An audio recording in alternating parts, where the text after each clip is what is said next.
बच्चों हम लोग आज आईसीएससी क्लास 8 सिविक्स का चैप्टर स्टार्ट करने वाले हैं। Union legislature. आप में से कुछ लोगों के बुक में चैप्टर का टाइटल दिया होगा द यूनियन पार्लियामेंट, ये हो सकता है। कुछ लोग के बुक में दिया होगा इंडियन लेजिस्लेचर। चैप्टर के अंदर बाद में जाते हैं, पहले कुछ बेसिक समझते हैं चैप्टर किस बारे में बात कर रहे हैं। बेसिकली चैप्टर बात कर रहा है गवर्नमेंट के बारे में। किसके बारे में बात कर रहा है? गवर्नमेंट के बारे में बात कर रहा है। तो थोड़ा हम लोग इस गवर्नमेंट के बारे में जानते हैं कि गवर्नमेंट का टाइप्स क्या होता है और गवर्नमेंट का ऑर्गेन्स क्या होता है। याद है यूएन पढ़ रहे थे हम लोग, तो हम लोग इस क्लासिफिकेशन के साथ पढ़े थे कि ऑर्गेन्स अलग हो गया और एजेंसीज अलग हो गया। तो वैसे ही गवर्नमेंट का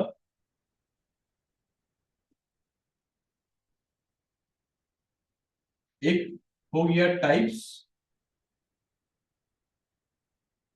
एक हो गया ऑर्गेन्स। ऑर्गेन्स के ऊपर टाइप्स डिपेंड करता है, या आप उल्टा ही बोल सकते हैं कि टाइप्स के ऊपर ऑर्गेन्स डिपेंड करता है। ज्यादा एप्रोप्रिएट होगा बोलना कि टाइप्स के ऊपर ऑर्गेन्स डिपेंड करता है। टाइप्स के बारे में पहले जानते हैं। एक हो गया ऑटोक्रेटिक। अब ये एक राइमिंग वर्ड है डेमोक्रेटिक का। डेमोक्रेटिक तो आप लोग सुने होंगे, ऑटोक्रेटिक भी आप लोग में से कई लोग सुने होंगे। जो लोग नया सुन रहे हैं वो लोग इसको ऐसे याद रखिएगा, डेमोक्रेटिक का मौसी का बेटा हो गया कौन? ऑटोक्रेटिक। अब ऑटोक्रेटिक दो टाइप्स का होता है।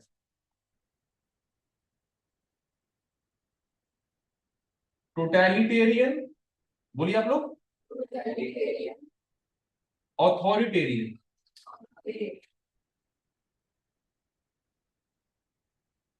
अब क्या होता है, इस मौसी का बेटा के बारे में पहले जानते हैं। मौसी का बेटा का मतलब हो गया कि देश के सिटीजन्स के पास फंडामेंटल राइट्स नहीं रहेंगे। ये जो ऑटोक्रेटिक गवर्नमेंट है, इस गवर्नमेंट को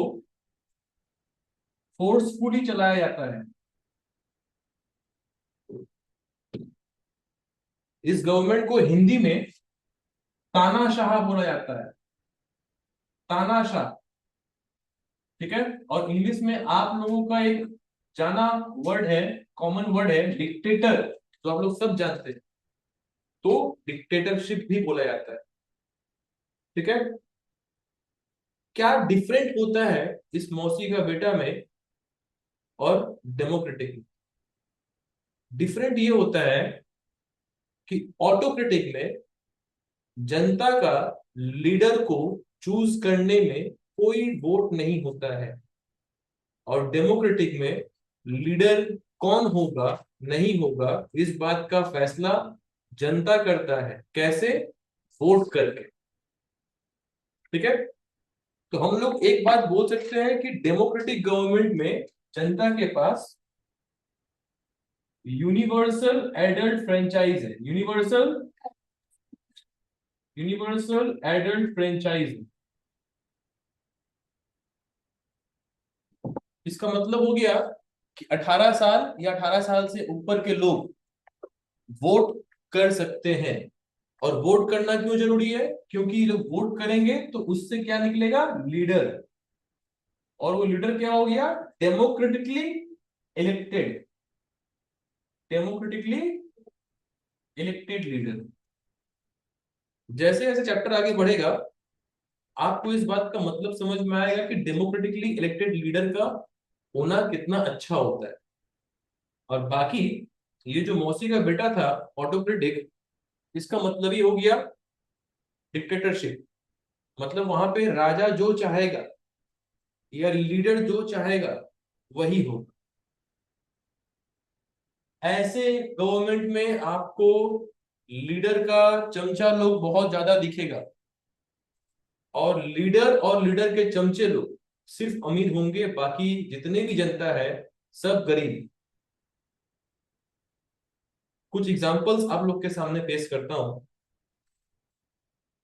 यदि यहाँ का बात किया जाए डिक्टेटरशिप का, तो आप लोग बहुत पहले एक नाम सुने होंगे, मतलब बहुत पहले टाइम के अनुसार आप लोग नाम सुने होंगे एडोल्फ हिटलर का।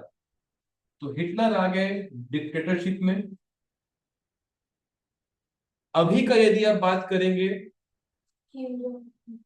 उससे पहले आते हैं व्लादिमीर पुतिन। व्लादिमीर पुतिन, ये रशिया के होते हैं। उसके बाद नवीन ने जो कहा, पगलवा का नाम क्या है? जोंग, जोंग दिख रहा है। इसको बहुत देखते हैं हम, पर इसका नाम याद नहीं होता है। हाँ, तो इसका पूरा हम डायग्राम ही बना सकते हैं। अब ये आदमी जो हो गया, ये ऑटोक्रेटिक में आ गया। अब एक और कंट्रीज में आता है, कौन बोलिए तो? देखिए, चाइना। गुड।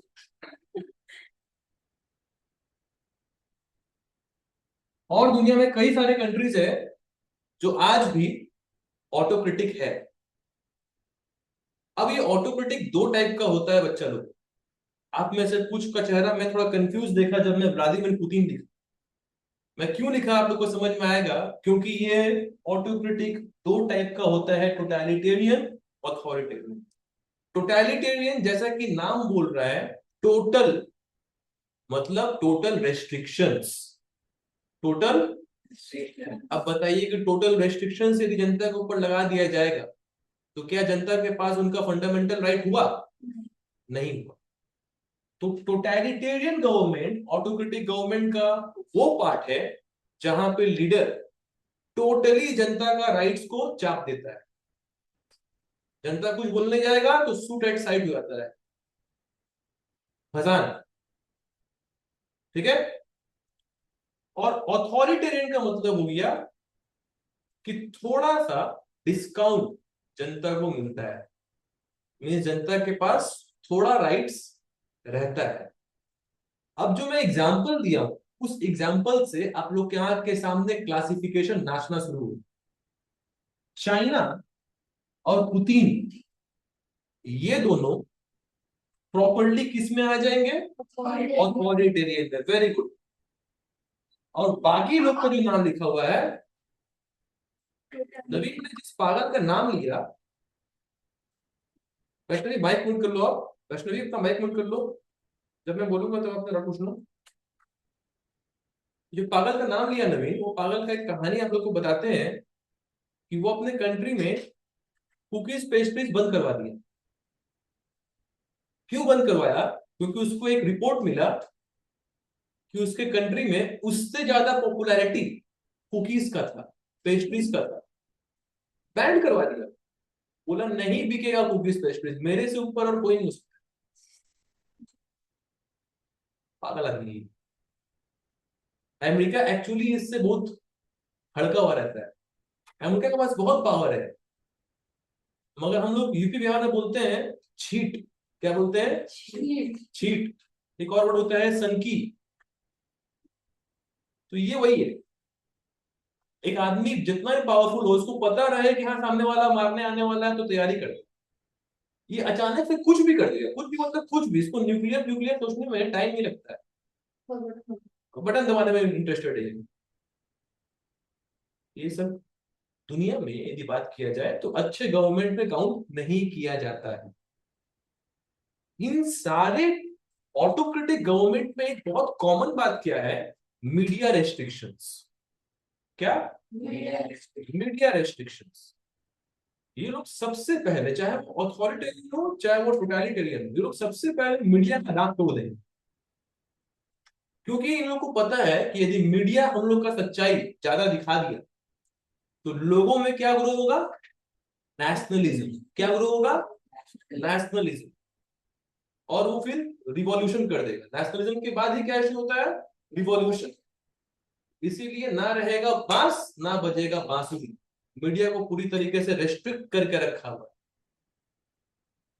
समझ गए बच्चा लोग?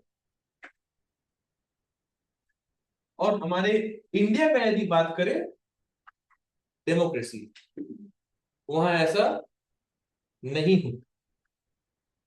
तो ये क्या हम लोग पढ़े, टाइप्स ऑफ गवर्नमेंट। आपके दिमाग में किसी का भी यदि क्वेश्चन आ रहा है कि सर मोनार्की किस में आएगा, मोनार्की, वो भी ऑटोक्रेटिक में आएगा। मोनार्की मतलब होता है जहां पे राजा रूल करता है, राजा या रानी रूल कर रहे हो।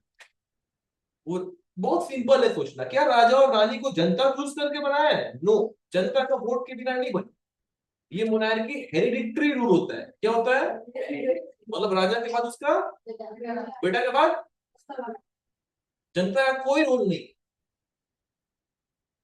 समझ पाए बात यहाँ तक?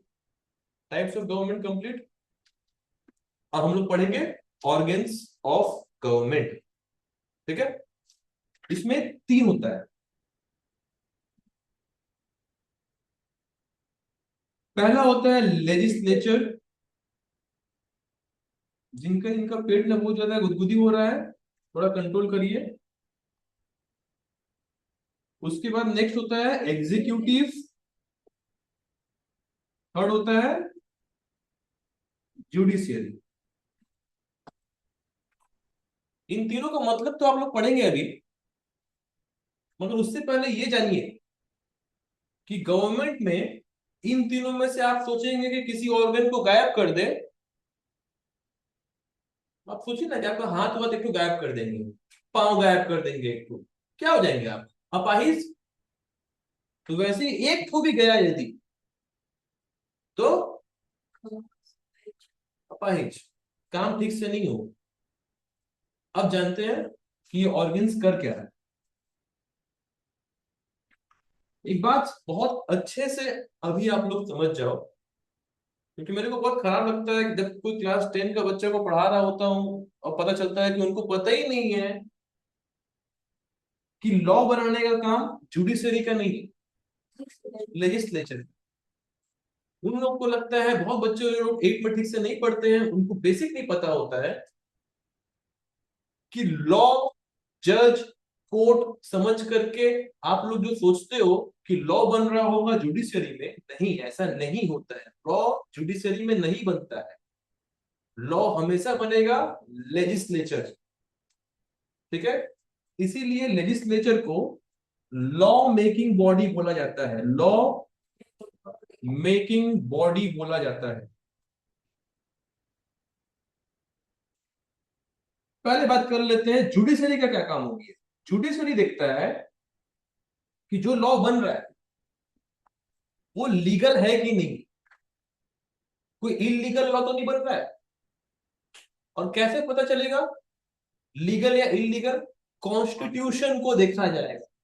यदि कॉन्स्टिट्यूशन में बनने वाला लॉ अलाउड नहीं है तो वो लॉ क्या हो गया? इलीगल। और यदि कॉन्स्टिट्यूशनली बनने वाला लॉ सही है, लीगल।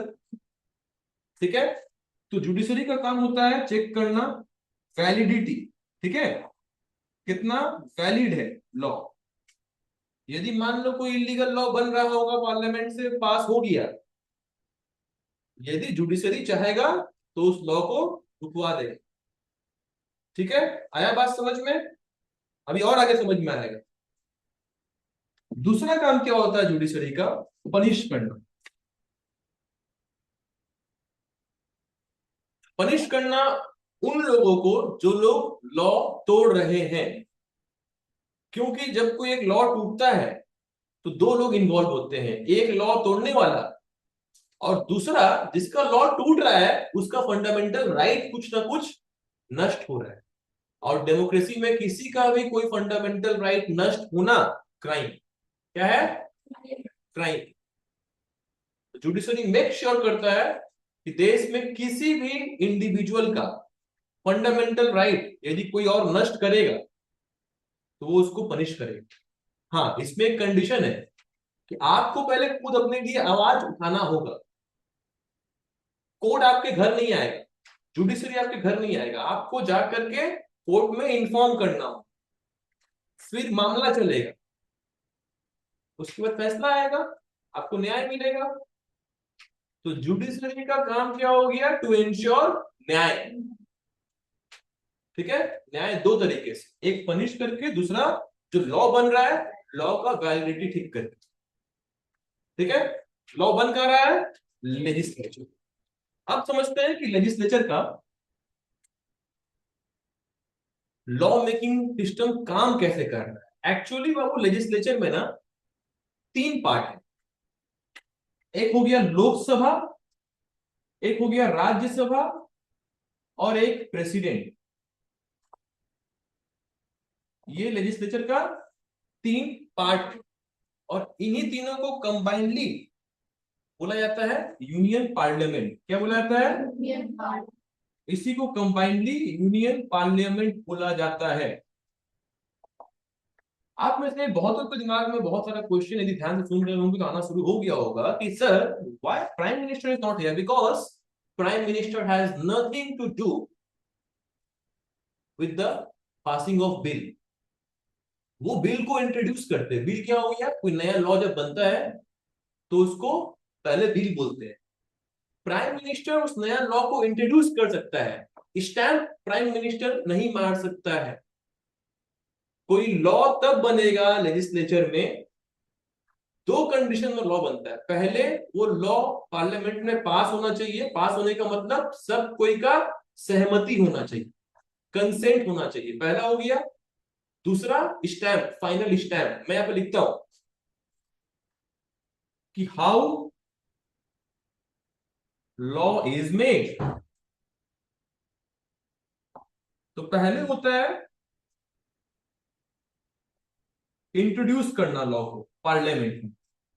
पहले क्या होता है? इंट्रोड्यूस करना। प्राइम मिनिस्टर इंट्रोड्यूस कर सकते हैं, उनके पास ये राइट है। दूसरा होता है कंसेंट पाना। कंसेंट मतलब सबका अप्रूवल, कि क्या सब कोई उस बिल से सहमत है। जब यहां तक स्टेज कंप्लीट हो जाएगा तो फाइनल स्टेज आता है प्रेसिडेंट। प्रेसिडेंट क्या मारेगा? ठप्पा, स्टैंप मारेंगे, उसके बाद बिल एक्ट बन जाएगा। क्या हो जाएगा? बिल एक्ट बन जाएगा। पहले बिल था, जैसे प्रेसिडेंट का स्टैंप लगा एक्ट बन गया। एक्ट बन गया मतलब अब वो देश का लॉ बन गया है। कोई यदि तोड़ेगा तो लॉ उसको तोड़ेगा। ठीक है, समझ में आया? तो ये सारा काम कहां हो रहा है? लेजिस्लेचर में। आप लोग बोल सकते हैं पार्लियामेंट। इसीलिए लेजिस्लेचर को लॉ मेकिंग बॉडी बोला जाता है। ठीक है, अब लॉ तो बन गया, लॉ को चालू भी करवाना होगा ना। मान लीजिए हम बोले कल से आप लोग शुभम जायसवाल क्लासेस का ड्रेस पहन करके आइएगा, ये लॉ है। तो किस दिन से ये आप लोग को करना है? अरे यार, एग्जाम्पल दे रहे हैं। किस दिन से आप लोग को करना है? ये हो गया लॉ का इम्प्लीमेंटेशन। क्या हो गया? ध्यान रखिएगा ये वर्ड को, इसको बोला जाता है इम्प्लीमेंटेशन। ठीक है, और जो लोग इंप्लीमेंट करवा रहे होते हैं उनको बोला जाता है एग्जीक्यूटिव। इंप्लीमेंटेशन को ही दूसरे भाषा में बोलते हैं एग्जीक्यूट करना, नहीं, एग्जीक्यूट करना। और जो लोग करवा रहे होते हैं वो एग्जीक्यूटिव हो गए। जैसे कि फॉर एग्जांपल आप लोग सुने कि बंगाल से जितने भी बांग्लादेशी लोग हैं उन लोग को निकाला जाएगा। ये क्या बना? लॉ। कहां बना होगा? लेजिस्लेचर में। उसके बाद जितने लोग इन्वॉल्व थे इन बांग्लादेशियों को निकालने में, वो लोग कौन हो गए? एग्जीक्यूटिव। उसमें कौन हो गया? पुलिस, मिनिस्टर्स, आईएएस, जितना लोग भी होंगे सब उस लॉ को एग्जीक्यूट करवा रहे थे।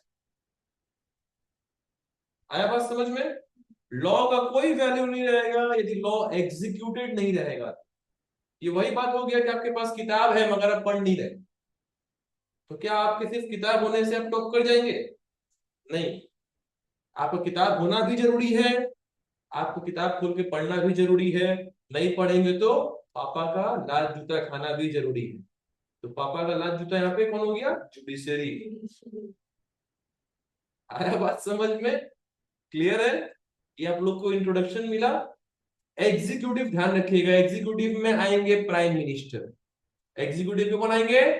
Prime minister. क्योंकि प्राइम मिनिस्टर का काम है कि मेक श्योर करना कि वो जो भी अनाउंस करवा रहे हैं वो एग्जीक्यूट हो रहा है कि नहीं। ठीक है, तो आप लोग ये भी बोल सकते हैं कि एग्जीक्यूटिव्स ही पार्लियामेंट में कहीं ना कहीं बैठते हैं कोई लॉ को नया लाने में भी। प्राइम मिनिस्टर तो पार्लियामेंट में बैठते ही है, राइट। देखे होंगे आप लोग पार्लियामेंट, टीवी में दिखाता है नरेंद्र मोदी खड़ा होकर के ऐसे ऐसे किए थे। हाँ, तो प्राइम मिनिस्टर पार्लियामेंट में किसी चीज को इंट्रोड्यूस कर सकते हैं। 2/3 मेजोरिटी चाहिए, आप लोग आगे पढ़ेंगे। मान लीजिए हम कोई एक ऐसा लॉ लेकर के आए कि मान लीजिए मेरा सरकार है, बनाइएगा आपको, और हम एक लॉ लाना चाह रहे हैं कि इंडिया से सेक्युलरिज्म खत्म। जो सेक्युलर है ना हम लोग, मान लीजिए हमको एक लॉ इंट्रोड्यूस कर रहे हैं कि अब इंडिया में सेक्युलरिज्म फर्दर नहीं रहने वाला है।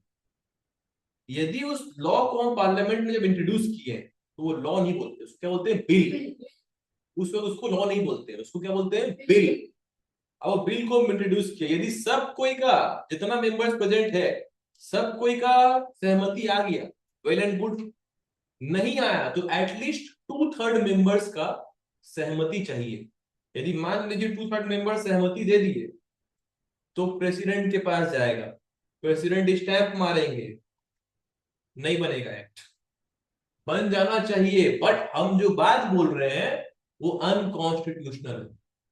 तो यदि प्रेसिडेंट के स्टैंप के बाद भी आगे बढ़ जाएगा, जुडिशरी आ जाएगा, जुडिशरी बोलेगा, "ए बाबू, कौन तुमको बोला ये सब करने के लिए? आप कॉन्स्टिट्यूशन का लिखा हुआ बात के अगेंस्ट में काम कैसे करवा सकते हैं?" हमारा कॉन्स्टिट्यूशन में सेक्युलर हमारे प्रियम्बल का पार्ट है। सोशलिस्ट सेक्युलर लिखा हुआ पाते होंगे आप। सेक्युलर मतलब कि हर धर्म के लोगों का इंडिया में रहने का राइट है, फ्रीडम है। वो लोग पढ़ सकते हैं, कमा सकते हैं, खा सकते हैं, बच्चा पैदा कर सकते हैं, गंदा कर सकते हैं देश को। ये सब चीज जो है, ये सब सेक्युलरिज्म को डिफाइन करता है। और मैं क्या कर रहा था, मैं सेक्युलरिज्म को बंद कर रहा था। तो क्या हो गया, अनकॉन्स्टिट्यूशनल। ठीक है, क्लियर, बोलो आगे। और आप बोले कि सेक्युलरिज्म, सपोज किसने बिल पास किया कि अब इंडियन सेक्युलरिज्म खत्म होना चाहिए। तो बहुत बार आज तक कॉन्स्टिट्यूशन में बहुत सारे चेंजेस हैं, टाइम होंगे तो हमारे नीड भी चेंज होंगी। तो अगर हम लोगों ने कोई बिल पास किया और हमने सोचा कि पुराने टाइम में तो इसकी जरूरत था पर अभी जरूरत नहीं है, क्या हम लोग उसको हटा के बना सकते हैं? क्योंकि फिर हम लोग कॉन्स्टिट्यूशन को तो चेंज करके ही कर दो।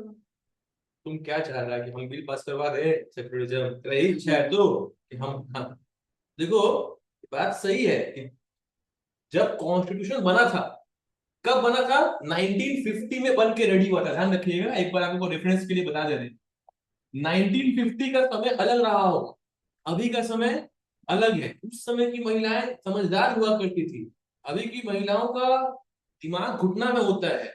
तो अंडर सच सर्कमस्टेंसेस उस समय राइट टू वोट महिलाओं के पास देना गलत नहीं था। अभी महिलाओं को राइट टू वोट दे करके मतलब सेंस नहीं बनता है।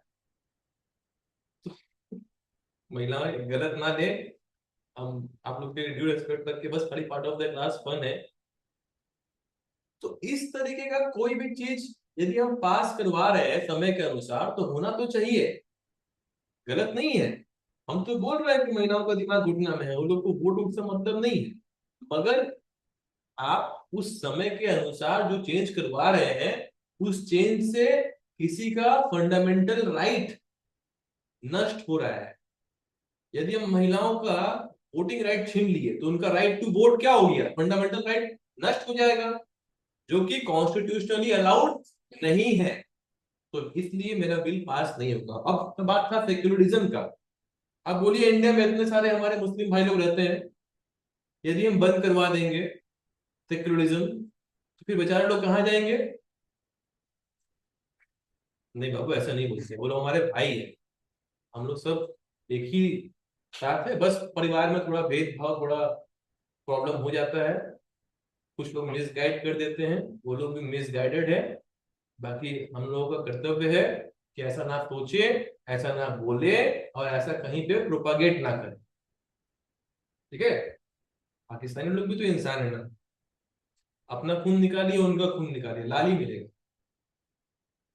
ठीक है, तो ऐसा ये अलग अलग लोगों के लिए सब बात करना गलत बात है। आप लोगों को पता है, आप लोग न्यूज वगैरह देखते होंगे, मन में बहुत सारा बात आता होगा, बट ये सब गलत है।